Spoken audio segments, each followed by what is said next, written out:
الحمدللہ رب العالمین، یعنی اس کائنات کے اندر جو بھی چیزیں ہیں، جتنے چیزوں کو اللہ تبارک و تعالیٰ نے پیدا کیا ہے، وہ سارے چیزیں اللہ تبارک و تعالیٰ کی تعریف اور توصیف بیان کرتے ہیں۔ سب ہمیشہ ان کی تعریف میں لگے ہوئے رہتے ہیں۔ دنیا کی کوئی ایسی چیز نہیں ہے جو اللہ کے ذکر میں نہ ہو۔ ہر چیز اللہ کے ذکر میں لگے ہوا رہتا۔ ایک انسان ایسی مخلوق ہے جو ہم انگلیوں میں گن کے، تسبیحات میں گن کے وقت مقررہ کیسے کہ آج کل مسجد میں آئے تو چند تسبیحات پڑھ لیتے ہیں ہم، مسجد سے باہر گئے تو پھر ہماری زبان پہ لفظ تسبیحات کوئی نہیں، ذکر و اذکار کچھ بھی نہیں رہتا ہماری زبان پہ، صرف مسجد کے اندر یہ ہم نے بنا لیا ہے۔ ایک انسان جس کے دل میں ایمان ہو، اس انسان کا ایمان یہ گواہی نہیں دیتا، گوارا نہیں کرتا کہ وہ انسان کی زبان سے کوئی ایسے نازیبہ الفاظ نکل جائے جس سے اللہ ناراض ہو جائے، بلکہ ایمان والے انسان کی زبان سے ہمیشہ ایسے الفاظ نکلنا چاہیے جو الفاظ اللہ کا ذکر بن جائے۔ مگر ہم تو آج ایسا کرتے نہیں ہیں۔ مسجد سے باہر جاتے ہیں، دنیا کے سارے خرافات جو دوسرے قوم کے اندر ہونا چاہیے وہ ہمارے قوم کے اندر ہے، جو اچھائیاں ہمارے قوم کے اندر ہونا چاہیے وہ اچھائیاں ہمارے قوم کے اندر صرف دور ہٹتی جا رہی ہے۔ تو اللہ فرماتا ہے کہ دنیا کے اندر جتنے بھی چیزیں ہیں، سارے کے سارے اشیاء چیزیں اللہ رب العزت کے تعریف و توصیف اور ذکر میں لگے ہوا ہے۔ جو چیز اللہ کے ذکر سے اپنے آپ کو غافل کر لیا، اس کو اللہ تبارک و تعالیٰ فنا کر دیتا ہے، ختم کر دیتا ہے۔ سمجھے؟ مثال کے طور پر اس کائنات کے اندر درخت، جھاڑ، پودے بہت ہے، کوئی گنتی کا نہیں ہے، سب ہرا بھرا رہتا ہے۔ تو کسی بھی جھاڑ کو اسی وقت کاٹنے کا حکم ملتا ہے، کاٹا جاتا ہے، جب تک کہ وہ اللہ کا ذکر سے ہٹ جاتا ہے تو اسے کاٹ دیا جاتا ہے، اور جب تک وہ اللہ کا ذکر میں لگا ہوا رہتا ہے اسے کوئی بھی انسان نہیں کاٹتا، اس کی انسان کے دل میں ہی نہیں آتا اسے کاٹنے کے لیے۔ اور جب وہ ذکر بند کر دیتا ہے اللہ تبارک و تعالیٰ کا، تو اللہ تبارک و تعالیٰ کوئی نہ کوئی اسباب نکال دیتا ہے، کوئی نہ کوئی ذریعہ نکال دیتا ہے کہ اس جھاڑ کو کاٹ ڈالو، ختم کر لو، سکھا کے لکڑی بناؤ، سکھاؤ، جلا کے ختم کر ڈالو۔ یہ اللہ تعالیٰ اسباب بنا دیتا ہے۔ ہم انسان جب اللہ تبارک و تعالیٰ کا ذکر کرتے رہتے، اللہ کو یاد کرتے رہتے، اللہ تبارک و تعالیٰ ہمارے اوپر اپنے رحمت کو بھیجاتے رہتا ہے، اور جیسے ہم اللہ کا ذکر بند کر دیتے ہیں، ہم دنیا کے سارے برائیوں میں جیسے ہی ہم لگ جاتے ہیں، تو اللہ تبارک و تعالیٰ اپنے رحمت کو ہمارے اوپر بھیجانا بند کر دیتا، اور پھر ہم انسان پریشانی میں مبتلا ہو جاتے ہیں، بیماری میں مبتلا ہو جاتے ہیں۔ یہ بیماری بھی اللہ تبارک و تعالیٰ انسان کو اس وجہ سے دیتا ہے کہ یہ بندہ میرے پاس آئے، توبہ استغفار کرے، میں اس کی توبہ قبول کر لوں گا، اس کے گناہوں کو معاف کر دوں گا۔ یہ اللہ تبارک و تعالیٰ انسان کو ایک مہلت دیتا ہے، ابھی بھی وقت ہے، آ جاؤ میرے پاس، توبہ کر لو، اللہ فرماتا ہے توبہ کر لو، میں تمہارے گناہ معاف کر دوں گا، پھر اچھی نئی زندگی تمہیں عطا کروں گا میں۔ اب ہم انسان اس دنیا میں، ہماری قوم، ہم لوگوں کی آبادی بڑھتی جاتی ہے، مگر ہمارے اندر سے دینی تعلیم اڑتا جاتا ہے، قرآن کی تعلیم ہمارے میں سے اڑتا جاتا ہے، ہم پڑھتے نہیں ہیں قرآن ہم اپنے اولادوں کو پڑھنا نہیں سکھاتے ہیں۔ جب ایک انسان اپنی اولاد کو قرآن کی تعلیم نہیں سکھائے گا تو اسے کیا معلوم ہوگا کہ ہم اللہ کا ذکر کیسے کریں، اللہ کو یاد کیسے کریں، ان کی نماز کیسے پڑھیں، روزہ کیسے رکھیں، حج کیسے کریں، حج کرنے کے لیے جائیں تو کیا پڑھیں، ہم روزہ رکھیں، روزے کے اندر میں اگر درمیان روزہ ہم سے وامٹنگ ہو گیا، کچھ ہو گیا، روزہ ٹوٹا نہیں ٹوٹا کیسے معلوم ہوگا؟ جب تک کہ ہم قرآن کی تعلیم نہیں دیں گے ہمارے قوم کے اندر اچھائی نہیں آ سکتی ہے۔ جب تک ہم قرآن کی تعلیم نہیں دیں گے، ماں باپ کی جو فضیلت اسے معلوم نہیں ہوگا، اولاد کی فضیلت اسے معلوم نہیں ہوگا، اور جو چیز ہمارے اندر سب سے زیادہ ضروری ہے اسی کو ہم انسان بھلا دے رہے ہیں۔ سب سے زیادہ جو اشد ضرورت ہے اس وقت، اس دور میں، ہمیں اپنی اولاد کو قرآن کی تعلیم دینا۔ جب تک ہم قرآن کی تعلیم اپنے اولادوں کو نہیں پڑھائیں گے، نہیں سکھائیں گے ہم، پھر کبھی بھی وہ انسان اپنی اولاد سے اچھائی کی امید نہیں رکھنا، وہ اچھائی کی امید نہیں رکھنا۔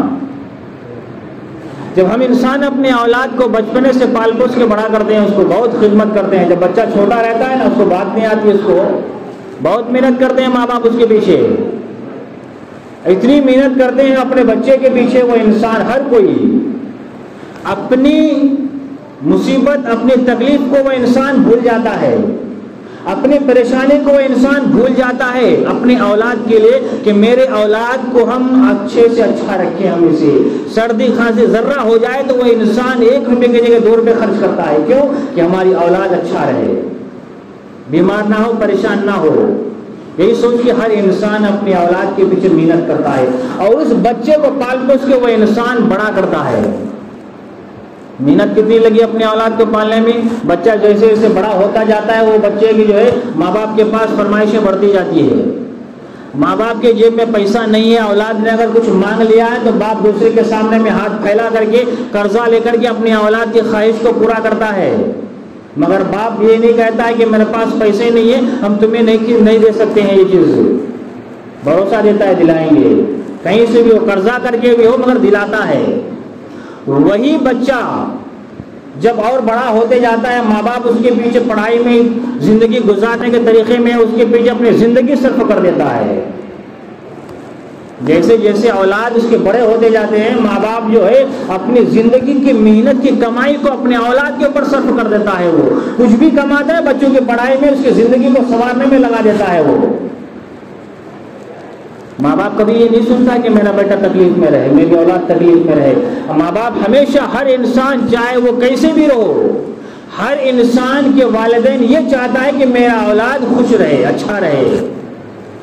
اور جب ماں باپ محنت کرنے کے بعد بڑھاپے میں آ جاتے ہیں ماں باپ، اولاد جوان رہتا ہے، اب باری یہاں پر الٹی ہے۔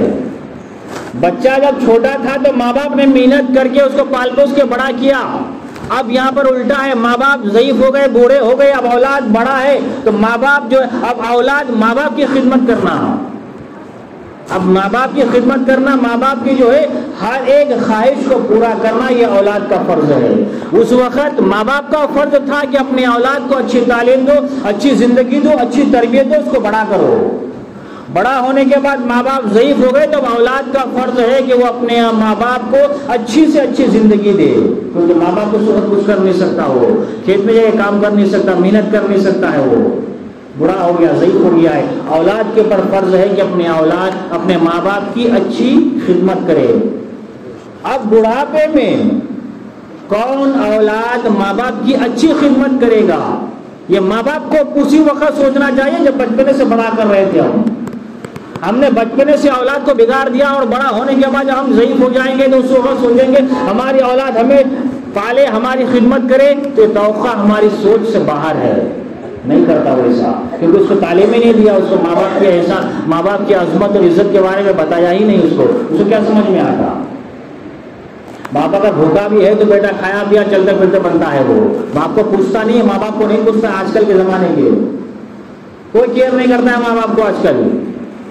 ماں باپ اگر اس کے اولاد کوئی کام کر رہا ہے تو ماں باپ کو معلوم ہوتا ہے کہ یہ میرا بیٹا جو کام کر رہا ہے، یہ کام اس کے لیے آنے والے وقت میں نقصان دہ ہے، تو ماں باپ اس کو وارننگ دیتا ہے کہ یہ کام مت کرو، یہ کاروبار مت کرو، یہ بزنس مت کرو، یہ چیز مت کرو، یہ تمہارے نقصان دہ ہے۔ مگر اولاد کیا کرتا ہے معلوم ہے؟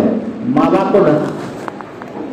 باپ کو جو ہے غصہ کر دیتا ہے کہ تمہیں نہیں معلوم ہے، تم پرانے زمانے کے لوگ ہو، اب کے زمانے میں دیکھو کیسا ہے۔ اور جب وہی اولاد ٹھوکر کھاتا ہے در کی، تو سمجھ میں آتا ہے کہ ہمارے باپ نے اس کام کو کرنے سے منع کیا تھا، مگر ہم نے اپنے ضد پہ یہ کام کیا اور آج ہم نقصان اٹھائے ہیں۔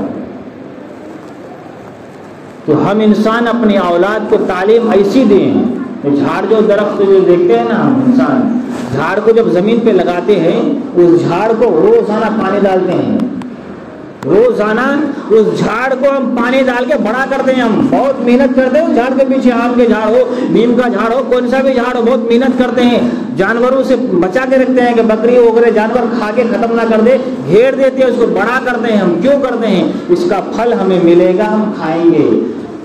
پھل اگر نہیں بھی دیا تو کم سے کم گرمی کے موسم میں چھاؤں تو دیتا ہے۔ جب جھاڑ کو ہم بچپن سے چھوٹے جب لگاتے ہیں، پانی ڈال کے زمین کو نرم کر کے لگاتے ہیں، پانی ڈال کے حفاظت کر کے بڑا کرتے ہیں، تو جب کوئی انسان راستے سے چلتا ہے، اسے گرمی لگے، وہ جھاڑ کے نیچے وہ انسان کھڑا ہو جاتا ہے، اس انسان کو احساس نہیں ہوتا کہ یہ جھاڑ کو کتنی گرمی لگ رہی ہے، اس جھاڑ کو گرمی کتنی ہو رہی ہے، اس جھاڑ کے پتے کتنا گرم ہو گیا ہے، مگر یہ خود کے اوپر اپنی گرمی کو برداشت کر کے ہم انسان کو اپنے نیچے وہ چھاؤں دے رہا ہے۔ ایسے ہی اس دنیا میں ہمارے ماں باپ ہیں، جب تک جس انسان کا ماں باپ زندہ ہے، اولاد اس کے سائے میں تلے چھاؤں میں اچھی زندگی گزارتا ہے، اور جس کے ماں باپ اس دنیا سے گزر گئے اس انسان سے پوچھو کہ زندگی کیسی رہتی ہے۔ ماں باپ زندہ ہے اس کی قدر کرو، ماں باپ کو گزرنے کے بعد اس کی قدر کرنا کچھ بھی نہیں کر پاؤ گے اس کے لیے، سوائے چند مرتبہ اس کے لیے قرآن خوانی کر دینا، درود شریف پڑھ دینا، فاتحہ کر دینا، اس کے لیے کچھ نہیں کر پاؤ گے۔ کہاں سے خدمت کرو گے؟ ماں باپ مر گیا تو جب تک ماں باپ اس دنیا میں زندہ ہے اس کی خدمت کر لو۔ اللہ تبارک و تعالیٰ نے فرمایا ہے کہ جس انسان کا ماں باپ زندہ ہے وہ انسان دنیا میں جنت کما لے، اور جو انسان جنت کمانا چاہے اپنے ماں باپ کی خدمت کرو، جنت کما لو، نہیں خدمت کرو گے جہنم میں ٹھکانہ رکھا ہوا ہے۔ آج ہم فخر سے کہتے ہیں کہ ہم تو سنی اہل سنت اور جماعت کے لوگ ہیں، ہم جنت میں جائیں گے۔ جاؤ گے مگر جہنم میں پہلے سزا بھگتنا پڑے گا، ماں باپ کو تکلیف دینے کے بعد پہلے سزا تو بھگتنا پڑے گا۔ ہم انسان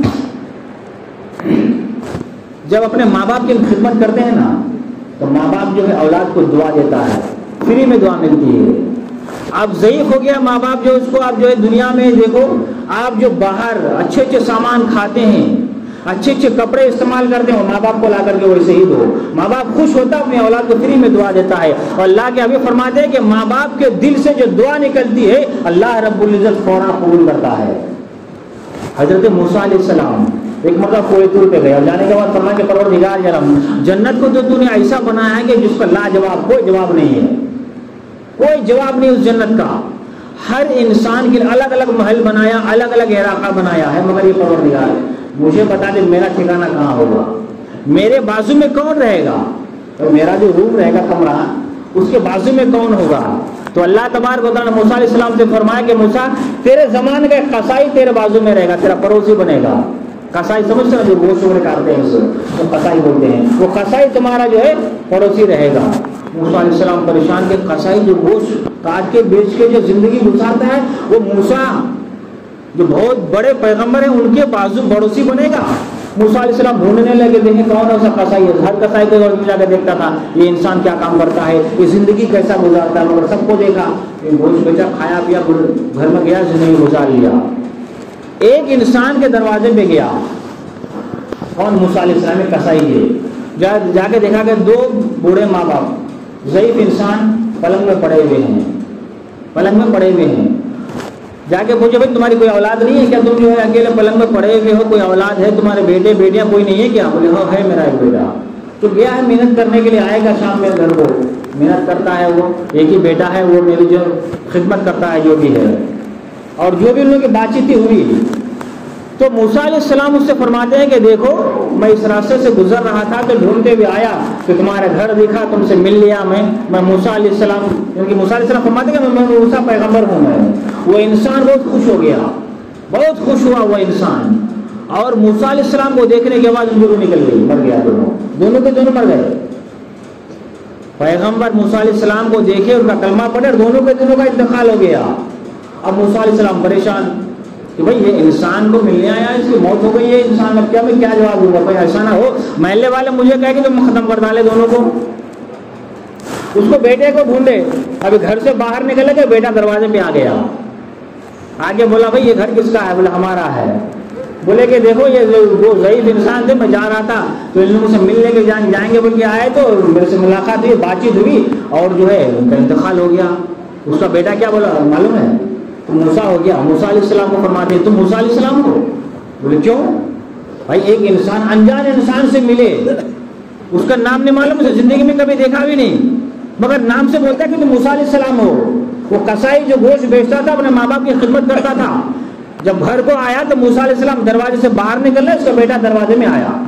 بیٹا کہ تم بولا کہ تمہارا جو تم اس کے بیٹے ہو، رہا مر گیا وہ، تو بولے تم موسیٰ علیہ السلام ہو۔ فوراً بول دیا قصائی۔ موسیٰ علیہ السلام فرمائے تمہیں کیسے معلوم کہ میں موسیٰ پیغمبر ہوں؟ تمہیں کیسے معلوم؟ بولے چلو اندر بتاتا ہوں تمہیں کیسے معلوم، مجھے کیسے معلوم تم موسیٰ پیغمبر ہو؟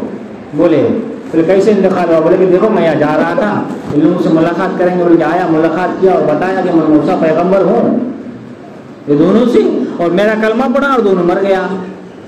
تو وہ قصائی وہ کہتا ہے کہ میرے ماں باپ ضعیف ہو گئے اور میرے ماں باپ کے منہ میں دانت نہیں تھے، دونوں اتنے ضعیف ہو گئے کہ خود کا نوالا چبا کے کھا نہیں سکتے تھے وہ لوگ، تو میں اپنے منہ میں سے روٹی کا ٹکڑا چبا کے نرم کر کے اپنے ماں باپ کو کھلاتا تھا میں، اور جب اپنے ماں باپ کو دونوں کو کھلاتا تھا تو ہمیشہ یہ دعا کرتے تھے کہ پروردگار عالم مجھے موت اس وقت تک نہیں آنا جب تک کہ میں موسیٰ علیہ السلام کا دیدار نہ کر لوں میں، اور یہ دعا دیتے تھے کہ پروردگار عالم میرے بیٹے کو موسیٰ علیہ السلام پیغمبر کا پڑوسی بنانا، یہ میرے ماں باپ کی ہمیشہ دعا ہوتی تھی۔ تو جیسے ہی تم نے کہا کہ تمہارے دونوں ماں باپ اس دنیا سے چلے گئے، جبھی میں سمجھ گیا کہ اللہ تبارک و تعالیٰ نے قبول کر لیا میرے ماں باپ کی دعا کہ جب تک کہ موسیٰ کو نہیں دیکھے گا ان کو موت نہیں آئے گی۔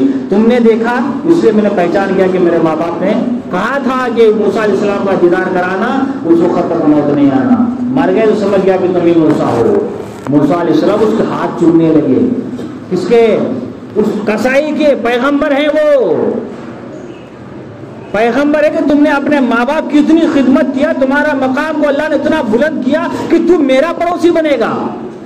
آج دنیا میں ہم انسان اپنے ماں باپ کے ہاتھ چومتے ہیں؟ کبھی نہیں چومتے ہیں، توفیق نہیں ہوتا ہمیں ماں باپ کے قدم چومنے کا، ماں باپ کی خدمت کرنے کا، ماں باپ کے